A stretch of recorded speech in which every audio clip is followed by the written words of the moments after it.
Alright, so I just got this little vacuum by Chuboor. So apparently you can use it for cars. So first of all, we're gonna do a little unboxing and see what comes with it.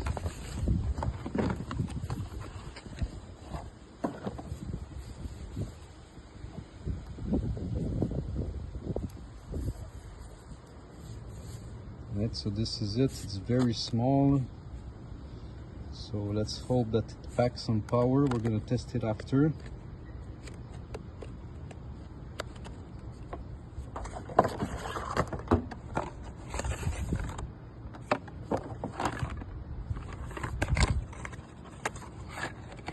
So what kind of accessories? We have a little extension cord, the USB cable, cleaning device.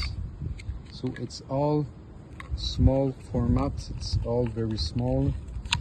So if it's effective, then I love it, because I like when it's small and portative.